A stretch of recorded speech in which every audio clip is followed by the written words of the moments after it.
Support for Audacious with Chion Wolf provided by a generous contribution from Suzanne Hopgood in memory of Frank Lord.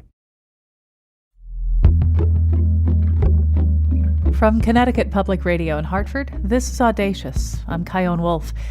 We don't like to admit this out loud, but when a father leaves his children, most of us don't even blink anymore. I mean, we've seen it. Some of us have lived it, and we've watched entire generations bend around that absence.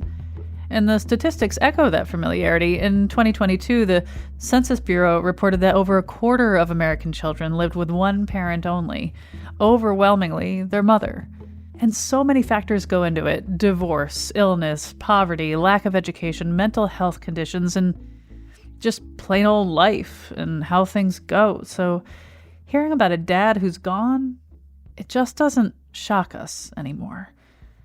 But when a mother relinquishes custody, it touches one of the most sensitive corners of our cultural imagination, and it challenges the ideas that we've carried since childhood about what mothers owe, what they endure, and what they're allowed to choose. And maybe because of that, we rarely talk about it. We don't ask what was happening in the home. We don't ask about power or money or immigration status or threats or safety. We don't ask what it's like to feel like you're out of options, or like every option comes with a cost, or when the choice barely feels like a choice at all. So today we're bringing two of those stories into the light, not as cautionary tales and certainly not as morality plays, but as portraits of survival, power, love, and impossible decisions. In a little bit, you'll meet Marie Abanga. She describes leaving her 3 young sons in Cameroon as the hardest, most life-saving decision she could have made. A decision that broke her and remade her at the same time. But first, the story of Rebekah Spicuglia and her son, Oscar. Rebekah met Oscar's father in 1997 while working at a family restaurant in Santa Maria, California. When she became pregnant, his family welcomed her in. Oscar was born, and 3 weeks later, they married and began his father's immigration process, which required him to return to his hometown in Mexico. What was supposed to be a short separation stretched into months. Rebekah was in school and working and caring for a newborn with help from her in-laws. And when immigration officials said the legal process would take much longer than expected, she sent her 1-year-old son to Mexico so he could be with his dad. Rebekah was only 18 at the time. 2 months apart became 8, and the distance began to splinter their marriage. When the immigration case was finally approved, Oscar and his father returned to California, and their marriage ended soon after. But Rebekah was able to build a hopeful rhythm with Oscar. She had her own apartment. They shared time together. There was a real sense of moving forward. Then she transferred to UC Berkeley, more than 4 hours away, and the only way to have Oscar live with her was to secure family student housing, which had a wait list. So Oscar's dad kept him temporarily while Rebekah worked and studied, and when she finally got the housing, she was ready to welcome Oscar to San Francisco. But by then, he'd been with his dad for almost 2 years, surrounded by cousins, grandparents, a big, loving, extended family, and his father refused to let him go. Now, Rebekah didn't have the money or power to put up much of a fight. Through mediation, she kept joint legal custody, but relinquished physical custody. And the future she'd pictured, the one she was working so hard for, slipped away. Here's Rebekah on how she coped with the reality of her situation. At the beginning, I couldn't handle it. I had no words for what I was. I didn't have people to talk to. I didn't know how to explain it. So my coping was very much passing. No one would assume that I had a kid. I was not in therapy at the time. I mean, I was just like trying to figure out like who I was without Oscar. This next question is coming from a person who does not have kids. Never wanted to have kids. I love kids. They're so cool. I am one, just in a 44-year-old person's body. And so are you. I was going to say, I 100% am.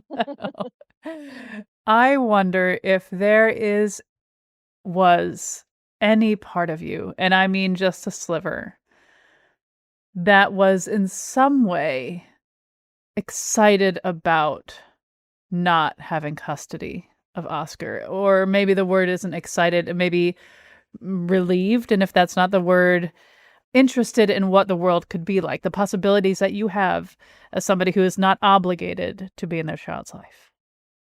I definitely appreciated the freedom that I had. My family is so up that I also had seeds of doubt when Oscar's dad said that he thought he would be better with him. I questioned in my mind, like, I mean, maybe he would be. So, there's some relief. And I definitely felt comfortable with Oscar living with his dad in Santa Maria, believing that he was safe there. Safe and loved and resourced in ways that I never had growing up. And, certainly took the pressure off of me, even though it was torturous. I wonder, as the years went by and you would reunite with each other again and you'd see him and, oh my God, he's taller. Oh my God, his voice, how would the vibe change? We were always very loving with each other. Even when he was like a teenager, he would say, like, I love you, mommy. I mean, I got to experience everything that there is about being a parent, where it's like, once you think you've got it down, it's been 5 seconds and they're a completely other person. And you're like, I thought that I had it down. But no. But as far as like the vibe, I mean, he was the light of my life. And it was always so wonderful getting to be in his presence, because he was so funny and so entertaining, such a good dancer. He was always coming in. I mean, he was very good looking. Very handsome. And very stylish, very handsome. And one time when we were in New York, he was with me and my friends, and we were going down to see a baseball game and fireworks at Coney Island, and we were on the train, and some girl crosses the train to like give him her number in front of all my friends. But he was always in with like the fresh slang, so it was like some fresh or juicy or like whatever the thing was at the time, and so kept me young. I'd like to hear more about what he was like. This is always the hardest question to put into words. It feels so small to try to encapsulate him. Oscar would light up any room that he was in. He had a lot of friends. He was a charmer. He was a Romeo. He was a good friend. He liked to make people laugh, liked to cheer people up, a definite performer, a lot of confidence, whatever he was doing, he had a lot of confidence in. I mean, certainly I think because he was so athletic and as a boxer and playing different sports, being good looking, and, I don't know, he was just a very loving person. You can tell that he made people feel really special. And when somebody was having a hard time, he wanted to cheer them up or be there for them in a meaningful way that they remember. So I think that he was pretty sensitive and non-judgmental. People listening might clock the fact that we're speaking about him in past tense, and to the degree to which you feel okay talking about it. What happened 10 years ago?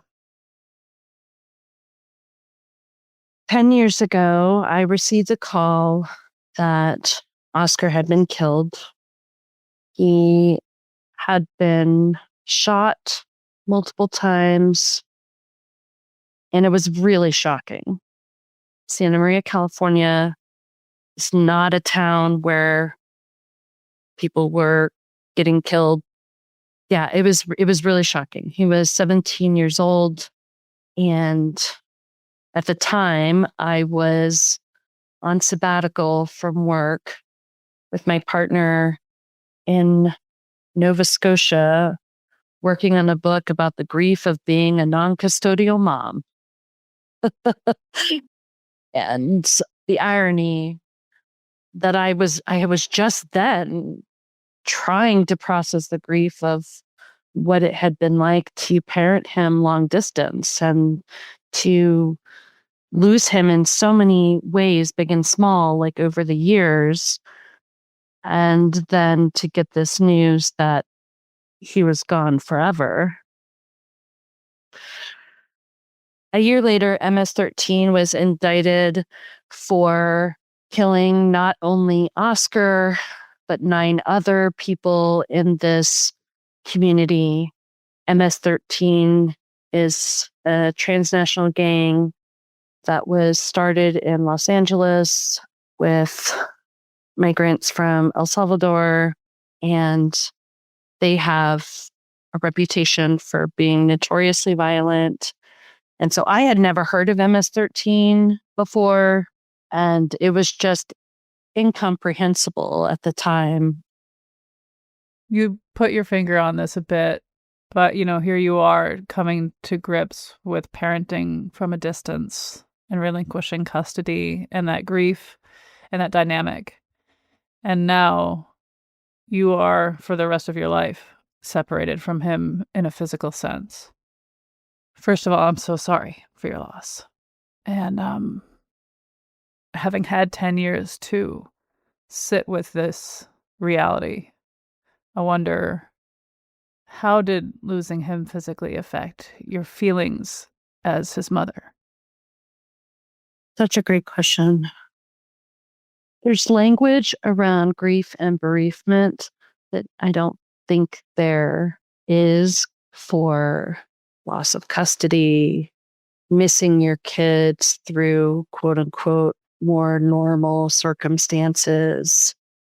So, in answer to your brilliant question, I think that I was able to process a lot of grief that I had over the years differently because I had access to community and literature and accepted social norms around grieving him.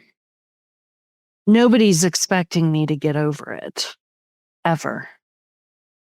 I do think that there are people who like us to move on from grief. And maybe even parts of ourselves. For sure. And so many people have said to me that losing a child is the worst thing that they could imagine ever going through. That is the worst thing that can happen to a person. And I don't believe in comparing griefs. I don't find that useful. I think that it's important to validate the significance of a loss. But, you don't have kids, but you have the potential to lose somebody very important to you. That would be devastating. And sometimes that end can be painful and drawn out. And there are so many different ways to suffer in this world. So I don't find it comforting myself to think about grief in ways that compare. It's certainly the worst thing that ever happened to me, but being able to talk about it has helped me a lot. In my experience with death, I've been surprised at how much when I find out that they've died, I feel like suddenly they're everywhere. And it's a strange feeling because they're everywhere to me and nowhere. I can't touch them. I can't see them. And I wonder if you see it the same way. You spent so much of your adult life being separated from your son and cherishing, of course, the times that you had physically together. But Now that it's been 10 years since his death, I wonder what your relationship is like with him. I think my relationship is ever changing, ever evolving with him. In early years, I would fixate on pictures and artifacts and memories and wishes and a lot about the life that he had, a lot about the life that he would never have. Now I'm very fortunate to be starting a PhD program at Johns Hopkins in health policy and management. I'm a first year with a concentration in health and public policy, focusing on gun violence.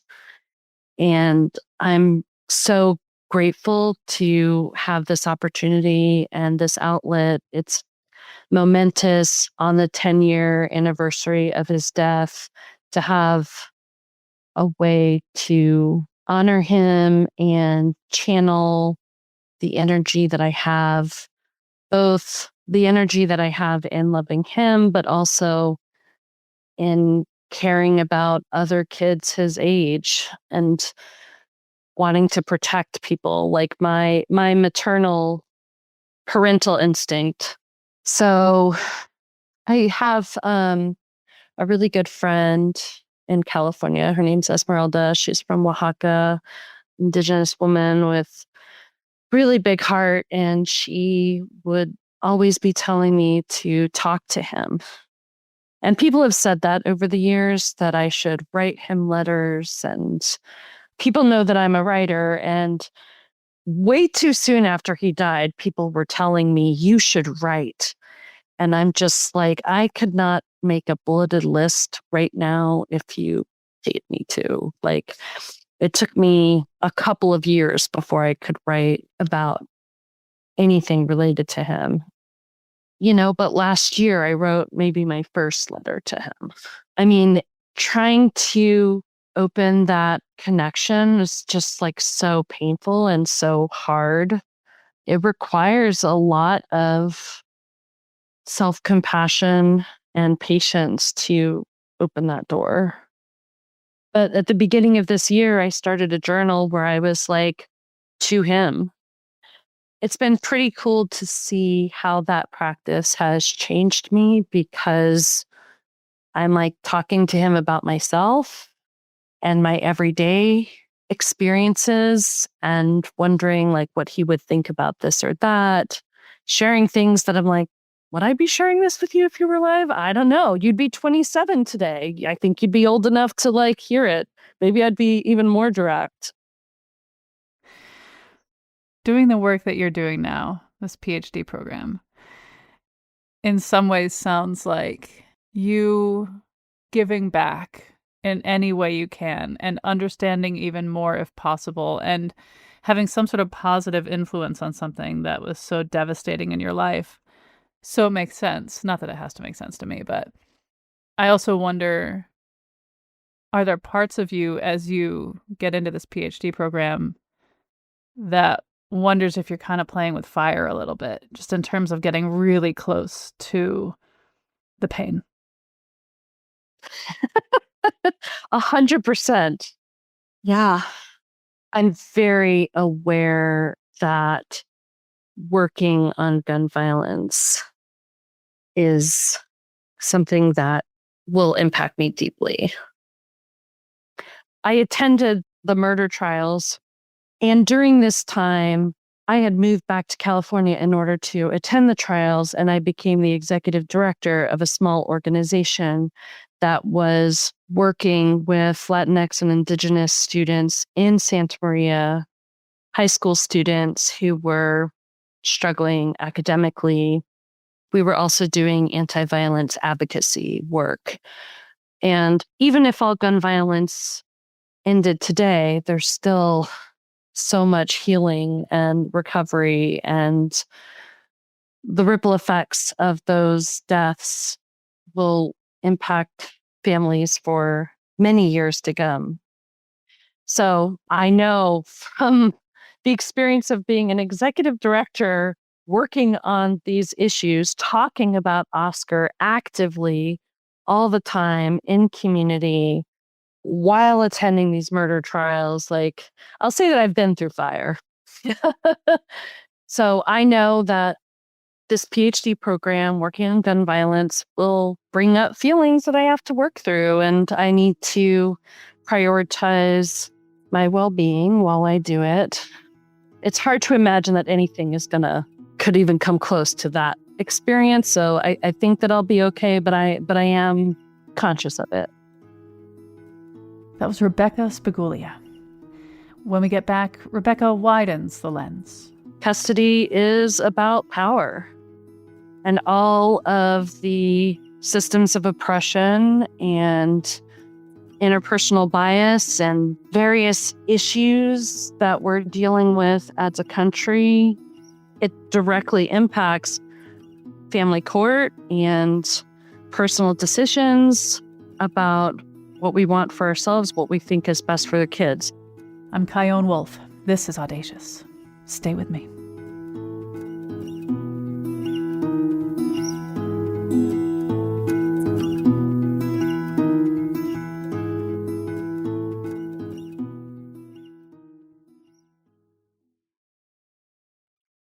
This is Audacious. I'm Chion Wolf.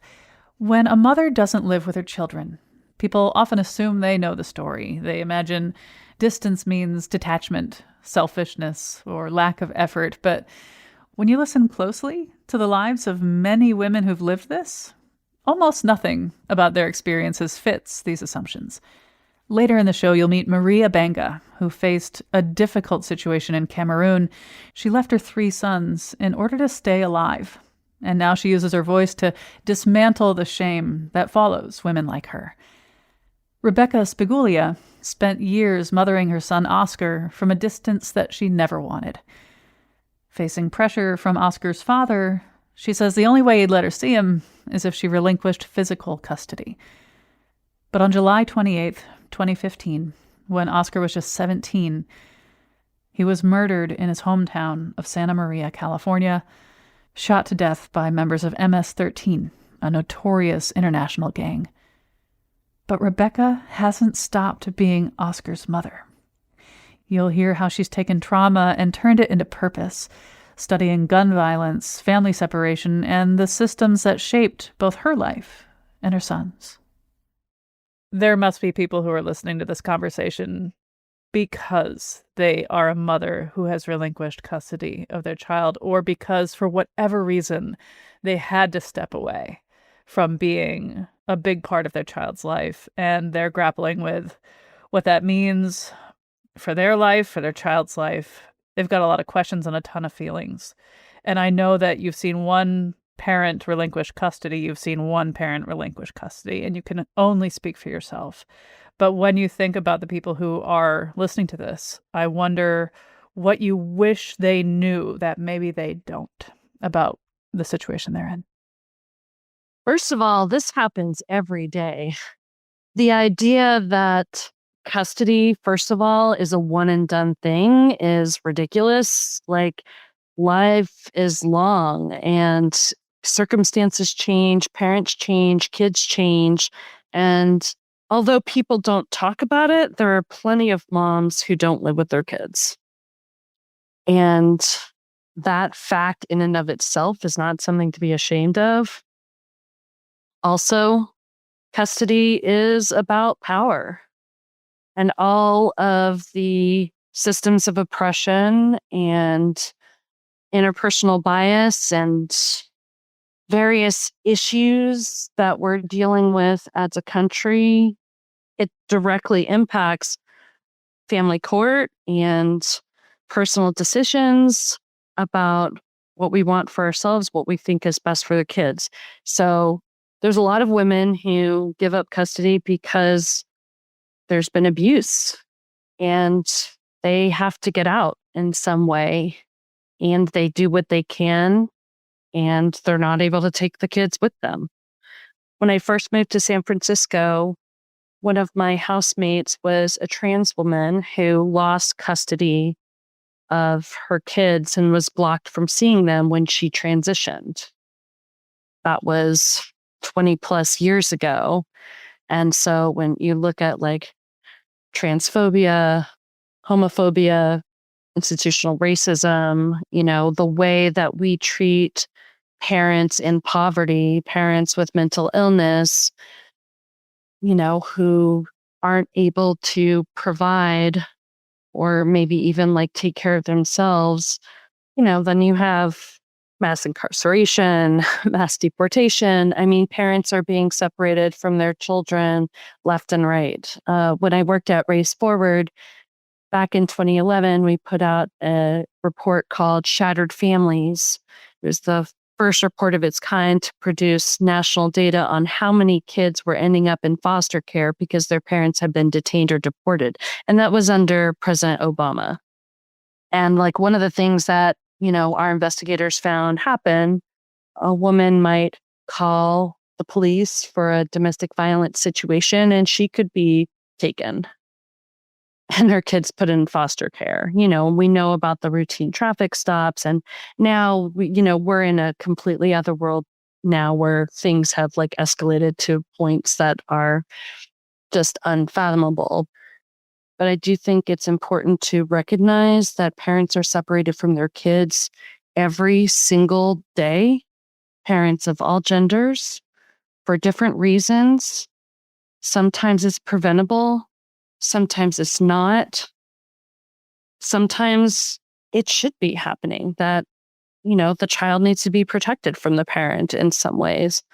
But we should be doing everything in our power to make sure that there's still continuity of communication and connection, but also addressing the trauma to the parents, because we matter too as human beings, but also like if we don't heal ourselves, what kind of people are we showing up in the world as? The more that we can acknowledge grief, work to repair what we can, if there's a possibility of reunification in some way to make that happen, we'll just have a healthier world and also like healthier parents, especially if they're like parenting other kids.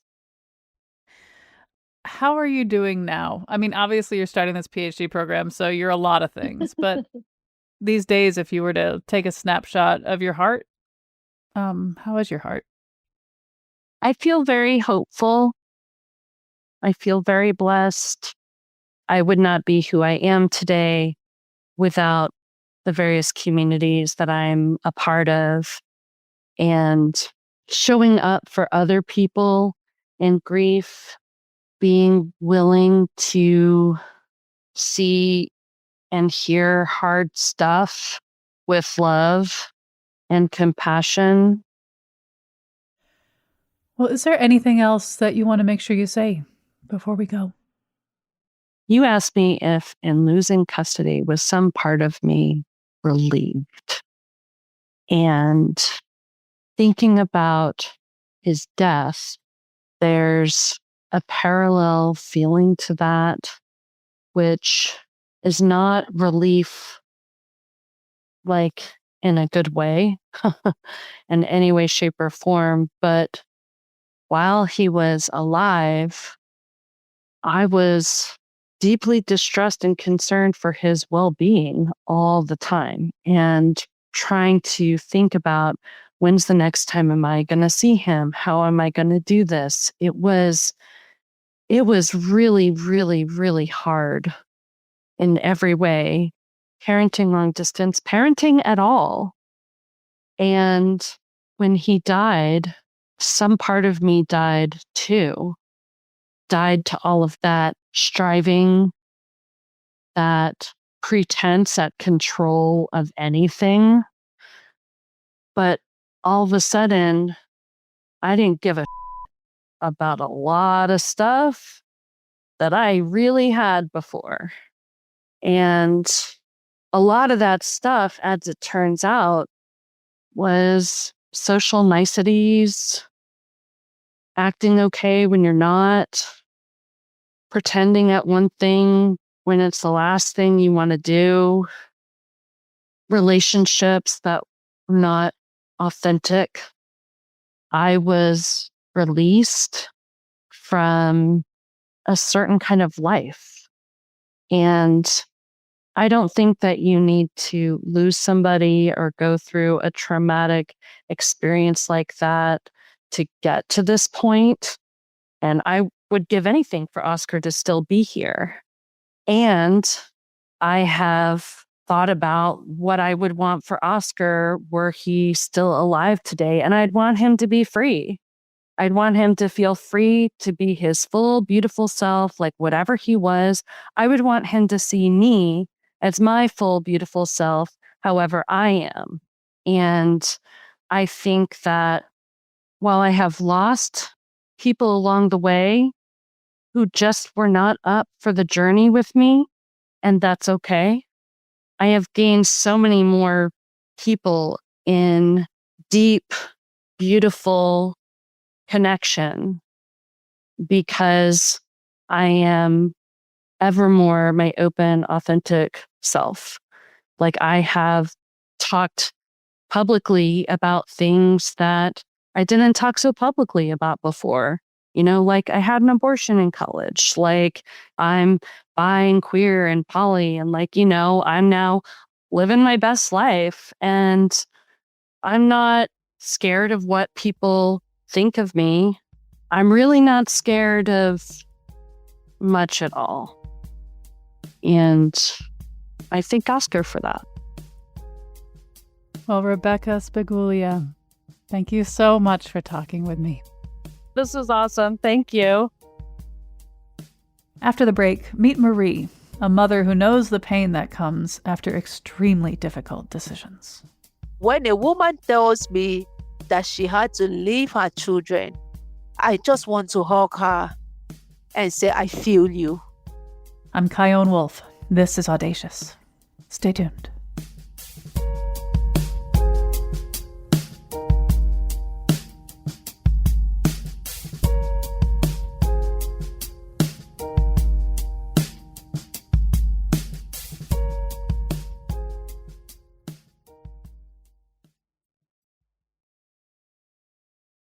This is Audacious. I'm Chion Wolf. When you talk with Marie Abanga, you hear two things at once: the pain of what she lived through and the clarity of a woman who survived it. A note as we begin, this conversation includes the topics of abuse and suicidal ideation. In 2011, Marie's 3 sons were 7, 5, and 2. She describes her marriage as physically, mentally, and emotionally abusive. Leaving her children felt less related to custody and parenting and more like the last opportunity to save her own life. So she left Cameroon and began the long process of healing, rebuilding, and reconnecting with her sons years later on new terms. Here's Marie. If I stayed there, I was going to die, and I didn't want to die, Nobody could even understand what was going on with me. You cannot even explain. In Africa, nobody understands what a woman means. It could have been postpartum depression. It could be anything, but nobody can understand any of that. And then I met someone, and they told me, well, if you are so sad there, why don't you leave? Are you bound to stay? So I decided in that 2009 that I was going to leave. So between 2009 and 2011, I was just saving up some money. I was just gathering that courage, I was just waiting for that little baby to be weaned off, kind of. And I told my kids like 5 months before I left that I was going to leave them. They were very young, but they did understand somehow. What was it like saying those words to them, and what exactly did you say? I told them that I'm very sad and that if I continue staying here, I might do something terrible. And they knew also that I was very sad because I had moved out of the matrimonial bedroom. It was a very, very dark period. And they used to come in there and spend time with me because I could barely make it to just do the normal things that you would do at home. If I could go to work, I would come back and just crash in that room and sometimes just manage to feed them or just be with them for a little while and just go into my room and just stay there. And so they knew that mommy, there was something going on with me. And they are boys. Boys are sometimes so sensitive to their mothers. So I think that They felt it. Something sad was going on, and mommy was going to take this difficult decision. And yeah, we had to be strong. What do you remember about the day that you left? Oh, yeah, it's a very vivid day because I had planned everything. I had bought a ticket to leave the country that same day, and the kids had just finished writing their examination. And so I packed them up to go to my mother's house. I didn't want them to be there when I leave. I sent them to my mom with as much things as possible. I remember also my my ex-husband leaving for work. And that day I was nicer than usual. I remember even giving him a kiss. For me, that was a goodbye kiss, but I don't think that he could imagine that that was what was going to happen because I was leaving straight for the airport to just board the plane and go to the UAE. And nobody knew about those plans. Yeah. What was it like knowing that you were saying goodbye to your children? I just knew that I was making the right decision and that they will be fine. At that particular time, for me, it was like, I'm doing this for all of us. Either I stay here and I die and you don't have a mother, or I leave and then, well, you have a mother.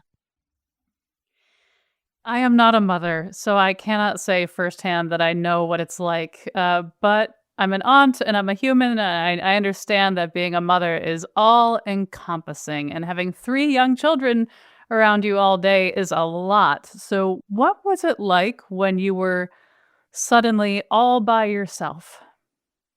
Well, it was like you have to do the most you can do so that one day you're going to be united with those boys again. It was for them that I left.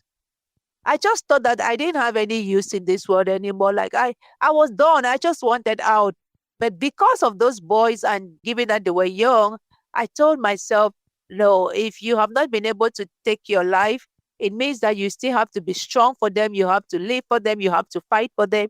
So I used to think about them a lot and I used to like work harder, like for example, train for 90 minutes instead of 45 minutes, to stay up late, do all kinds of things. For me, it was all for them. My life, I didn't have any life for the first 2 years. Nothing made me happy. I was just thinking about the boys all the time and just working harder and harder and harder for them. Did you get any reactions from your friends, your family, your husband? Yes, of course, a lot of people just cut me out. They thought that I was the most senseless person they have ever met. This was ridiculous. Women don't do that. A man can do that, but a woman, no, because the children came from your womb. How can you do that? That is so heartless. Let me tell you, for the first 10 months after I left, I couldn't even talk to the children. My ex-husband, he just blocked my number. He even went as far as telling them that I had died. He burnt my things, all the things I left. He made a big fire and burnt everything. So it was kind of a ceremony to show that I had died and they should forget about me. And yeah, it was a very painful time. But what doesn't kill you makes you stronger. I hear in your story that you speak with God for guidance and direction. And I wonder, when you pull the camera back on your life and you try to make sense of what happened, why it happened, how it happened, what the meaning is behind all the things you've been through. When you talk with God about this, about having left your children and made the decision to leave them in order to save yourself, in order to let them continue having a mother on planet Earth at the same time as them, I wonder, when you talk with God about this, the meaning of all of this with you, what you hear back. I haven't really spoken with him about all of that. It mustn't make sense. And even if it makes sense, what am I going to do about it? Can I reverse things? And sometimes you go through things so that you can also help other people tomorrow who will be going through the same situation or who might need help.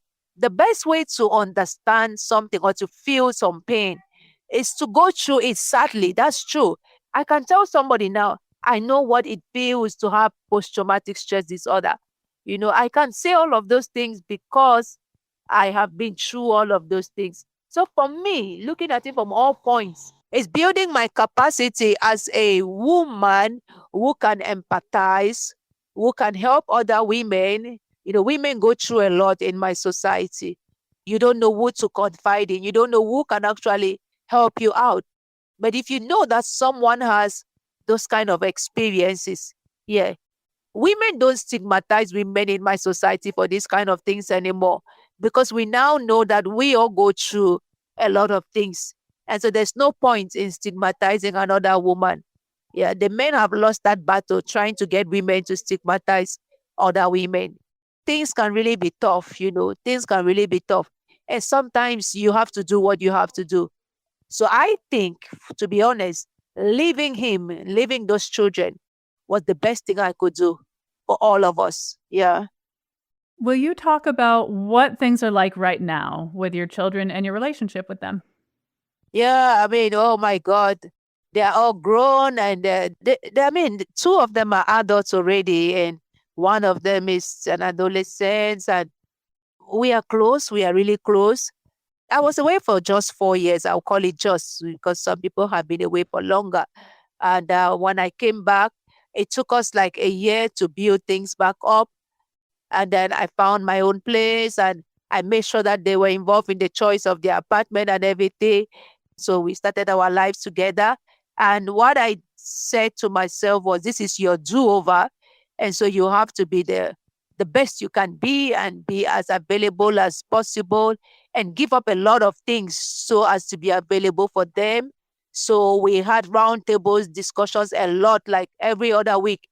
It was really, really a close-knit thing. So yeah, we had 10 years actually to build things up.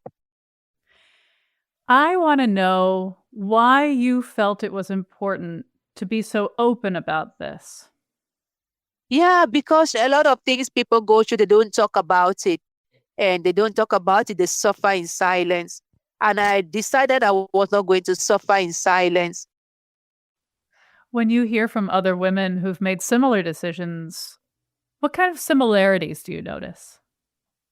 I noticed that there is, first of all, pain. I noticed that the pain has been there for quite a while. I noticed that there is the hush hush. I noticed that there is even let me call it what, the physical pain. So the pain it has different dimensions. The physical, there's emotional, there's even the spiritual pain. The pain it's too much to bear before they take that kind of a decision.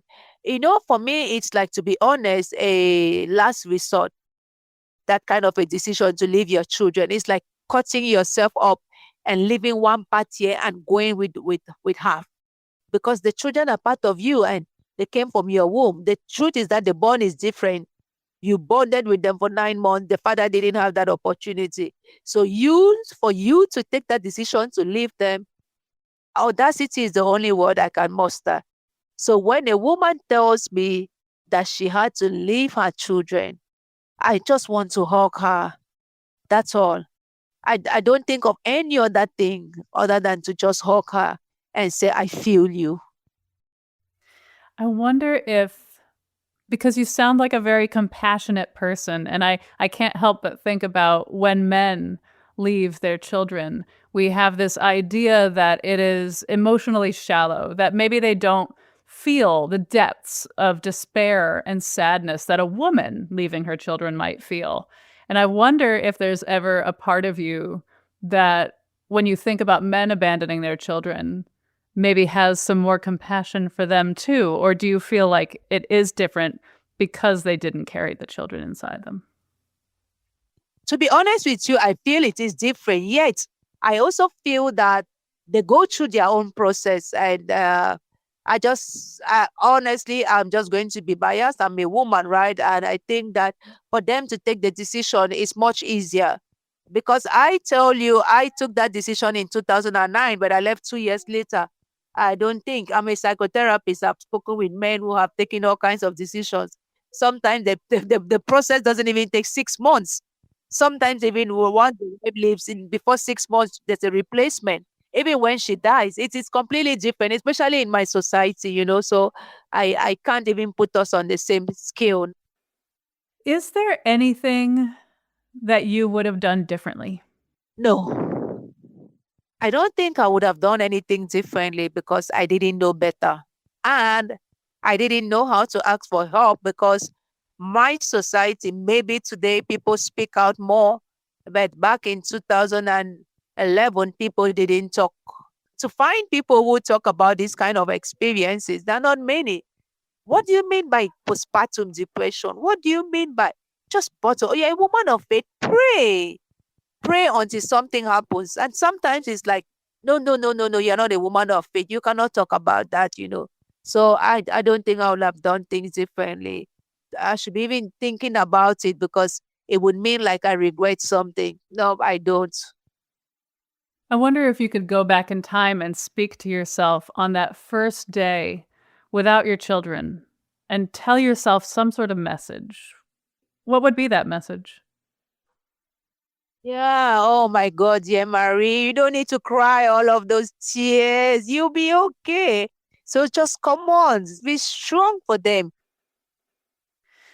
Well, I've asked all the questions that I needed to absolutely ask, but I know we could talk about 1,000 different things here. Did I miss anything? Is there anything else you want to say? Open floor.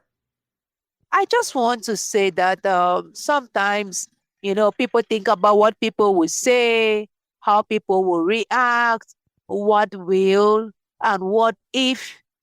Just do what you have to do. If you have to save yourself so that you can be stronger for those children, by every means, save yourself and pray about it. It's not like it's only some particular category of people who deserve the Lord's mercy and compassion. No, everybody.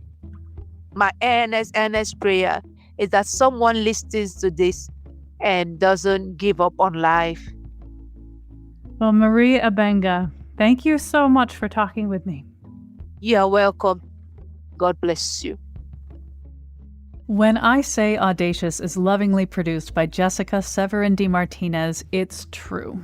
But this episode shows the full magnitude of her care. Whenever we dedicate our show to particularly sensitive topics and to guests who've had difficult experiences sharing their stories with the media in the past, it takes an extraordinary person to let them know that they're safe with us. Jessica connected with Marie and Rebekah with reverence. She learned their histories with care. She built trust slowly and honored the parts of their lives that they felt ready to share with us, with you. Now, a producer can learn these skills to a degree, but Jessica, I think in addition to that, she was born with these sensibilities, these instincts, this amazing heart, and she continues to cultivate it and inspire everyone here at Connecticut Public.